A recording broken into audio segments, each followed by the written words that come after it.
አንገት ላይ የወርቅ ሀብል አጥልቀህ እኮ ነው ያየሁት በህልሜ። ወርቅ ደግሞ ልጅ ነው። ታዲያ ለምን ደስ አላለህም? ደስ ብሎኛል። አቶ ንጉሴ ገንዘቡን አስቀብቶልናል። እውነትሽን ነው? አቶ ንጉሴ ገንዘቡን አልመለሰልኝም። ቢያንስ ግን የባለቤቴን ጭንቀት ለማቅለልና ለመካከላችን ሰላም ለመፍጠር ስል ከመሰራበት ድርጅት ተበድሬ ማስቀባቴን መኮንን እንዲያውቅ አልፈለኩም። ሉሊት ወዳሚውን ሳትወድ ለማግባት ስትወስን እንደ ጓደኝነትሽ አንቺ አንድ ነገር ማድረግ ነበረብሽ። ዋናው ነገር ትላንት በሆነ ወይም ባልሆነው ነገር ላይ ችክ ከማለት ይልቅ ዛሬን ጥሩ ማድረጉ የተሻለ ይመስለኛል። ዛሬ የሚታይሽ ጥሩ ነገር አለ? ወደፊት የሚፈጠረውን አላውቅም፣ ግን ቢያንስ ሁኔታዎችን እያመቻቸ ለብቻው አልታገኛት ይገባል። አክሊሌ መንገዱ ከተስተካከለለት ለሀገሩ የሚጠቅም ይሆናል። ምንም ጥርጥር የለም። እህሏችሁ ፈቅዶ በአንድ ጎጆ ባትኖሩም እንኳን እስካሁን ድረስ አንቺ የምትዩ እንደሚሰማ እርግጠኛ ሆኛለሁ። ስምህን ነው እንጂ አንተን አላውቅም ሮቤል። አንተም እንዳልከው ከባድ እንቆቅልሽ ሆነብኛል። እኔም አንቺም ልንዘጋጅበት ይገባል ዳናይት።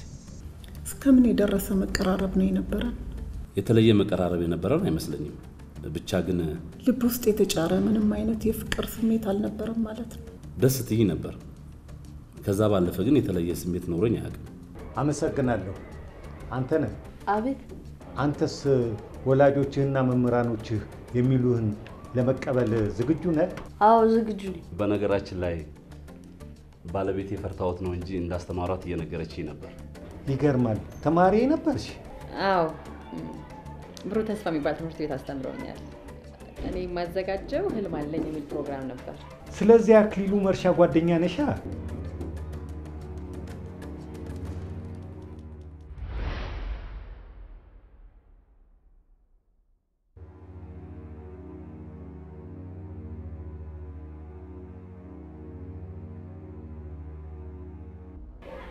አይ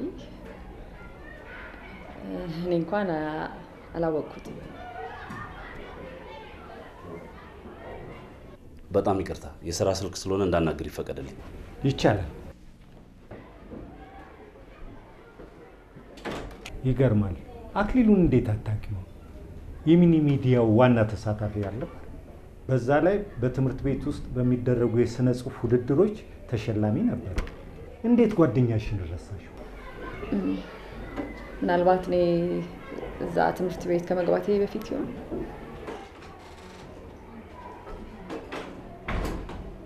ይቅርታ። አንቺ በስንት ዓመተ ምህረት ነበር 12ኛ ክፍልን ያጠናቀቅሽው? እኔ እንጃ አላስታውሰውም። በ1990 ነው። አክሊሉም የጨረሰው በዛን ዓመተ ምህረት ነው። መጽሐፉን ለምን አታነቢው? አይ መጽሐፉን እንኳን አንብቤዋለሁ። እና ጭራሽ አላወቅሽም? እንጃ ጭራሽ አላስታወስኩትም። ምናልባት ዓመተ ምህረቱን ሳነብ ተሳስቼ ይሆን? ይመስለኛል። መምሪ በድጋሚ ስላገኘሁት በጣም ደስ ብሎኛል። ተነስ መኪናች። ይገርምዎታል። በአጋጣሚ አክሊሉ መጽሐፉን ያሳተመው እኔ በመሰራበት ማተሚያ ቤት ውስጥ ነው እና ከሱ ጋር የማውራት እድል አጋጥሞኝ ነበር። እሺ። በአጠቃላይ በመጽሐፉ ደስተኛ እንዳልሆንኩ ስነግረው በጣም ቅር ተሰኘ። መመራም እንዴ ደህና ዋሉ። እንሂድ።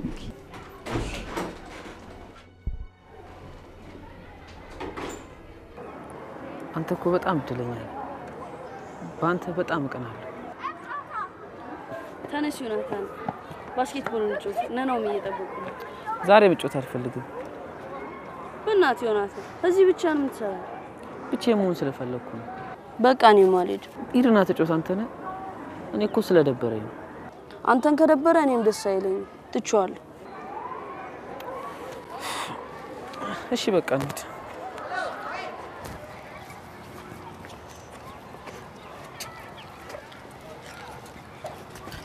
እኔ ግን ጎበዝ ተማሪ አይደለሁ እንዴ? ነህ እንጂ ዮናታን፣ አንተ ምንም ጎበዝ ተማሪ ነህ። እናትና አባቴ ግን አልመጡልኝም። አንተ እድለኛ ነህ ያልኩት እዚህ ነው። እስካሁን አልታረቁም እንዴ? አልታረቁም። አይዞህ ዮናታን፣ እሺ ይታረቃሉ። እሺ አንተ፣ እኔ ግን ጎበዝ ተማሪ ሆኜ የምቀጥል ይመስላል? አሁን በጣም ይመስለኛል። እኔ ግን አይመስለኝም። እናሲስ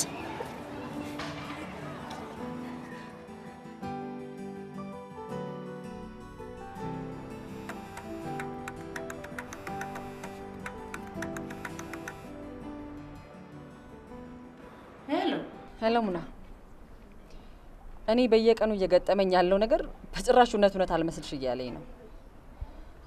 መጨረሻዬን እስካቀው ድረስ ቸኩያለሁ። ደግሞ ምን ገጠመሽ ጓደኛዬ? በስልክ የሚነገር አይደለም። በቀናት መካከል የሚባል መጽሐፍ በተለያየ አጋጣሚ ያስደነገጠኝ ነው። ጠላትሽ ይደንግጥ። ቆይ ምንድን ነው የሆንሽው? በስልክ የሚነገር አይደለም። ዛሬ በተአምር ነው ነፍሴ መለስ ያለችው። ሙናዬ ዛሬ ምክርሽ ያስፈልገኛል። ሳላገኝሽ ማደር አልችልም። ጊዜ ይኖርሻል? ምንም ጉዳይ ቢኖርብኝ ቅድሚያ የምሰጠው ላንቺ ነው። በጣም አመሰግናለሁ።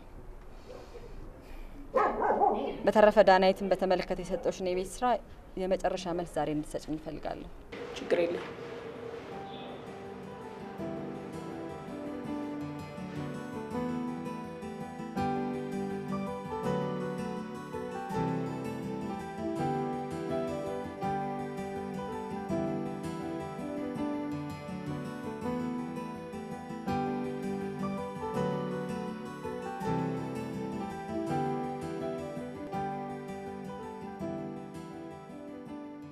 የአባትሽን ወደ ወጣትነት መመለስ እንዴት አየሽው ዳናይት?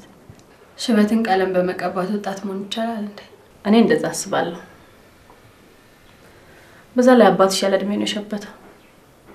በዚህ ምክንያት እንደ ወጣት መሆን ባይችል እንኳን ቢያንስ እንዳን ጠንካራ ጎልማሳ ነው መኖር ያለበት አይመስልሽም? እኔ እንጃ አላውቅም። ማወቅ አለብሽ። አባትሽ ብዙ ነገር አለበት። ከዚህ በኋላ ደግሞ ጤነኝነት እንዲሰማውና ደስተኛ ሆኖ እንዲኖር ፈልጋለሁ። የአባትሽ ደስተኝነት ደግሞ ከማንም በላይ አንቺ ሊያስደስትሽ ይገባል። አባቴ ሁሌም ደስተኛ ሆኖ ቢኖርልኝ ምርጫዬ ነው። ጸጉሩን ቀለም መቀባቱ ግን ምን አይነት ደስታ እንደሚፈጥርበት አላውቅም። እኔ ነኝ ያስቀባሁት።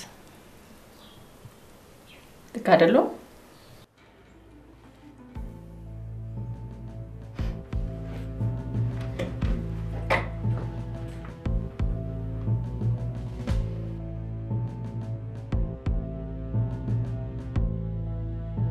የት ቤትሽ በቀላሉ የሚተውሽ አይመስለኝም። በሂደት ግን አስተውሻለሁ።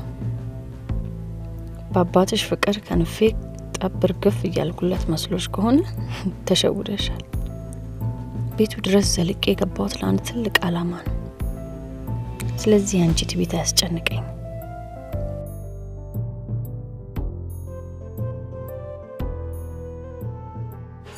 ማርቲ አሁንም ቢሆን ምክንያትሽ አላሳመነኝ።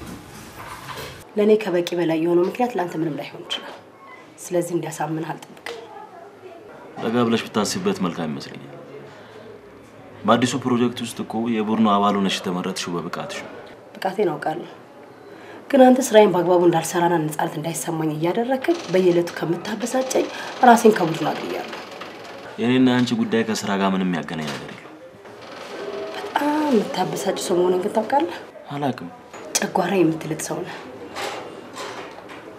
ለምን ነገር ግድ የሌለ ከራስ ባለፈ አጠገብህ ስላለ ሰው ስሜት የማትጨነቅ አናዳጅ ፍጡር። በልክ ብትሰርብኝ አይሻልም? አንተ እኮ ከልክ በላይ ነው የጎዳኸኝ።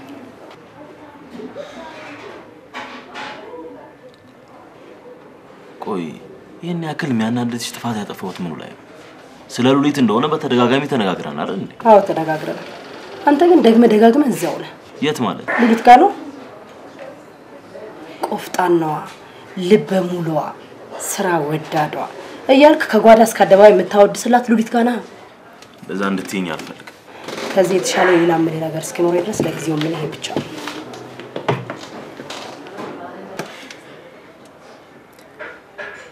ሻው ምን ታስቢያለሽ?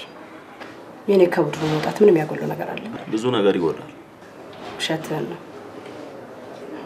አፍ እንደዚህ በለኝ እንጂ ልብ በሐሴት ሞልቷል። አንዳንድ ጊዜ ግን በጣም ተሳዝነኛለህ። ለምን እንደሆነ ታውቃለህ? አሁንም ልብ ያፍላ ጎረምሳ ነው። እረፍት አያውቅም።